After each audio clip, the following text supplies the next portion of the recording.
right here, right in the center, these represent your vocal cords. I can pull on this, and you can see that the vocal cords start to tighten up here.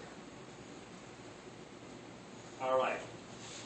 If Dr. Mitchell tags right on the very center of the vocal cords, he is looking for the, you're going to diagram that as, or label that as the true vocal folds.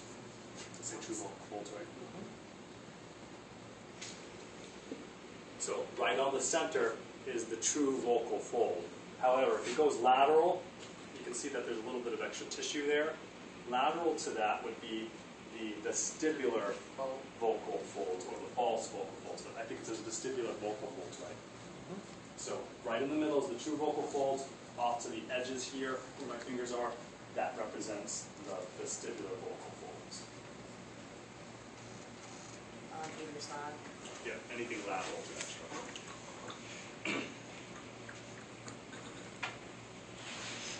Now, Dr. Mitchell's going to do, to be a little bit tricky, is the word glottis on there, just plain old glottis. You see that opening? So this is my epiglottis. The name of this opening. So if I put a pointer right in between the two vocal folds, and Dr. Mitchell asks you what is the name of the opening between the vocal cords, that opening is called the glottis. So, yeah, he does that. He definitely does that. Just know that glottis means opening, and if I open my vocal cords like this, like if I'm going to do anesthesia and I part, you know, when you've heard of people going under, they got to do a laryngoscope, and they stick the thing down your throat, they pass it through your vocal cords. That's why people get paralyzed vocal cords when they have anesthesia. The anesthesiologist is introducing the laryngoscope, and he's parting it in between the two vocal cords to introduce air into your lungs. He is putting that anesthesia into your glottis. So if he asks you what the opening is, it's the glottis. If he puts a piece of tape on the edge there, he asks you for the structure, he's looking for true vocal fold.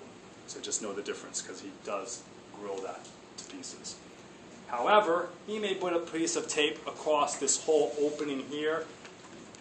Can you imagine, like, this is my thyroid cartilage, this space or this cup inside here. This area within the, what is this again, the thyroid cartilage, that is called the vestibule. That's this space here.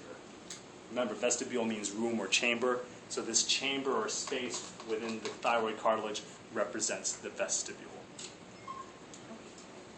You'll put tape across the whole area like that. So if it's not in the vocal cord and it's across here, that is called the vestibule of the larynx.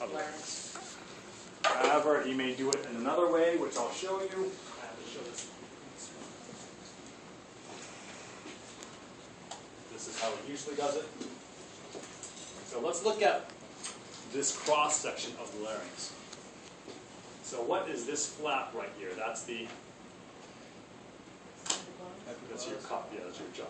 That's your epiglottis here. What membrane is this? This is the thyroid membrane. Then we have your cricothyroid ligament and your cricotracheal ligament. So let's go over here. Y'all see this thing that I'm pointing to right here, right in the middle? That's that little line or that slit. What would you think that would be if it's right in the middle? This represents what? I think it would be the vestibular. Yeah, it's the true vocal fold. Very good. However, and if can y'all see that? It's right in midline. It's in the middle.